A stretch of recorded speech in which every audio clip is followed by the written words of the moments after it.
नमस्कार दोस्तों, मैं रोहित राज आप सभी का फिर से आपके अपने YouTube channel India education centre में आपका बहुत बहुत स्वागत करता हूं। तो दोस्तों, आज के सेशन में हम कक्षा 10 विज्ञान का जो दूसरा चैप्टर है अम्ल, क्षारक और लवण, इसमें पार्ट 2 जितने भी ऑब्जेक्टिव हैं उन सभी ऑब्जेक्टिव को देखेंगे जो प्रीवियस ईयर में पूछे गए हैं। तो चलिए हम अपने इस सेशन को स्टार्ट करते हैं और इस सेशन को लाइक कर दीजिए, चैनल को सब्सक्राइब कर लीजिए, जिससे कि मैं जो भी वीडियो बनाऊँ उसका नोटिफिकेशन सबसे पहले आपके पास चला जाए।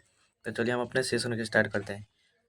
देखिए, हमारा जो पहला प्रश्न है, निम्नलिखित में कौन सा पदार्थ का जलीय विलयन नीले लिटमस पत्र को लाल कर देता है? तो आप सभी जानते हैं, मैंने कल ट्रिक बताया था।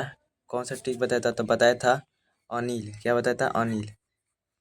अम्ल जो होता है नीला को लाल कर देता है, ठीक है। तो नीला निष्फल पत्र को लाल कर देता है। यहाँ पर क्या कहा है? नीले निष्फल पत्र को लाल कर देता है। ट्रिक सही बैठ रहा है, अ हो जाएगा, अ से अम्ल, याद रखिएगा। इसका सही उत्तर फर्स्ट हो जाएगा। आगे नंबर क्वेश्चन देखिए, क्वेश्चन नंबर 2 का है, सभी अम्ल जल में घुलकर प्रदान करते हैं। अम्ल है वो जल में घुलकर H+ आयन प्रदान करते हैं, याद रखना है। और क्षारक जो होते हैं वो OH- आयन प्रदान करते हैं, OH-, ठीक है, याद रखिएगा। किस तरह से याद रखिएगा? अम्ल शब्द है छोटा तो H+, और बड़ा शब्द होता है क्षारक। क्षारक देखिए ना, अम्ल से बड़ा है क्षारक शब्द, इसलिए OH में 2 गए तो ये वाला याद रखिएगा। तो पहला ट्रिक और दूसरा ट्रिक इसको भी याद रखें। तीसरा देखिए, अम्ल का जलीय विलयन विद्युत का संचालन करता है क्योंकि अम्ल जल में। इसका सही उत्तर क्या होगा? तो देखिए, करें एक बार प्रश्न को पढ़िए कि अम्ल का जो जलीय विलयन है वो विद्युत का संचालन करता है क्योंकि अम्ल जल में क्या जी? तो करें कि आयनित हो जाता है, विलय हो जाता है, अविलय हो जाता है, इनमें से कोई। तो देखिए, आयनित हो जाता है, आयनों के द्वारा ही जल में क्या होता है? तो विद्युत का चालन होता है। तो याद रखिएगा, अम्ल है H+ आयन देगा जल में घुल के, तो ये क्या हो जाएगा? आयन के द्वारा जल का चालन हो जाएगा, याद रखिएगा। आगे देखिए, अति लघु तो ये प्रश्न है, अति लघु तनुकरण किसे कहते हैं? इन सबको आपको याद करना है, ठीक है। पहला प्रश्न याद करना है, इससे बाहर आपके परीक्षा में एक भी नहीं जाता, इतना याद रखिएगा। अगर मैं जितना पढ़ रहा हूँ उतना पढ़ लीजिएगा, इससे बाहर एक भी नहीं जाएगा। अपने दोस्तों में शेयर कर दीजिए और इस चैनल को भी सब्सक्राइब कर लीजिए, जिससे कि अगला वीडियो बनाए तो उसके नोटिफिकेशन आपके पास चला जाए। तनुकरण किसे कहते हैं? तो याद रखिएगा, जब अम्ल को पानी में मिलाते हैं तो इसे हम तनुकरण कहते हैं। क्या कहते हैं? तनुकरण, याद रखिएगा। दूसरा याद रखिएगा, H+ आयन की सांद्रता का विलयन की प्रकृति पर क्या प्रभाव होता है? H+ आयन की सांद्रता बढ़ेगा तो विलयन का क्या होगा? pH घटेगा, याद रखिएगा। दूसरा क्वेश्चन कर रहा है कि अम्ल का जलीय विलयन क्यों विद्युत का चालक होता है? इससे पहले जस्ट बताया H+ आयन के कारण। क्यों जी? H+ आयन के कारण, याद रखिएगा। आश्रित जल विद्युत का चालन नहीं करता है क्योंकि ये H+ आयन नहीं देता है, या इसमें मुक्त आयन नहीं पाए जाते हैं। आपको याद रखना है, मुक्त आयन नहीं पाए जाते। चौथा नंबर का प्रश्न करें कि अम्ल के विलयन को तनु करने के लिए हाइड्रोनियम आयन का सांद्रता कैसे पता होता है?